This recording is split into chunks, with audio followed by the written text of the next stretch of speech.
Doctor Mohammad Yunus যেই সময়টাতে এসেছেন আপনি বিশ্বাস করেন বঙ্গবন্ধু 1972 সনের 10ই জানুয়ারি বাংলাদেশে এসেছেন, এই একটা প্রেক্ষাপট ইতিহাসের।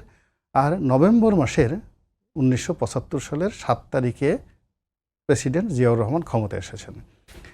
এই দুটোকে যদি আপনি আমাদের জাতীয় জীবনে ধরেন, সবচেয়ে সামগ্রিকভাবে সমস্ত মানুষ আনন্দে উদ্বেলিত হয়েছিল। তার সঙ্গে যদি ডক্টর মোহাম্মদ ইউনূসের আগমন আপনি চিন্তা করেন যে 2024 সন 8, আমার কাছে মনে হয় 18 কোটি মানুষের মধ্যে সবচেয়ে বেশি সংখ্যক মানুষ ওনার পক্ষে ছিলেন। এবং উনি যদি খালি বলতেন যে আমি চাই, আমি হেঁটে হেঁটে বা আমি বুড়া মানুষ হাঁটতে পারবো না, আমি গাড়িতে করে সবাই পদ্মা নদীর তীরে দাঁড়িয়ে থাকবো এবং এই ঢাকা শহরের প্রত্যেকটা মানুষ আমার সাথে মার্চ করে পদ্মার তীরে সব সারা রাত দাঁড়িয়ে থাকবেন, প্রত্যেকটা মানুষ দাঁড়িয়ে থাকতো, একটা মানুষ ঢাকা শহরে থাকতো না।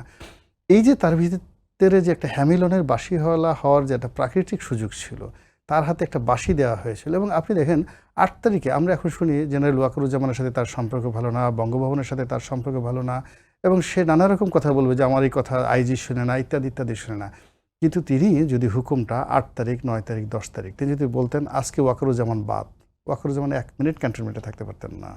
তিনি যদি 8 তারিখে বলতেন ফার্স্ট ডেতে যে আজকে থেকে গণভবন থেকে চুপ্পু সাহেব হেলিকপ্টারে করে শ্রীলঙ্কাতে চলে যাবে, ওখানে এই যে এখন উনি যাকে নূরজাহান বেগম স্বাস্থ্য উপদেষ্টা বানিয়েছেন, তো যদি বলেন যে আমি আমার সবচেয়ে বিশ্বস্ত একজন মানুষ নূরজাহান বেগমকে বাংলাদেশের রাষ্ট্রপতি বানাতে চাই, কোনো একটা লোক টু শব্দ করতে পারতো না।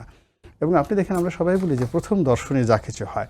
এখন উনি যাদেরকে মানে পছন্দ করেছেন, যাদেরকে উপদেষ্টা মণ্ডলীতে স্থান দিয়েছেন, দায় দায়িত্ব তো তারই। বিভিন্ন সময় তাকে জিজ্ঞাসা করা হয়েছে এগুলোকে আপনি নিজের কথা মতো করেছেন, উনি বলেছেন হ্যাঁ আমি তো নিজের কথা মতো নিজের পছন্দ করেছি। এখন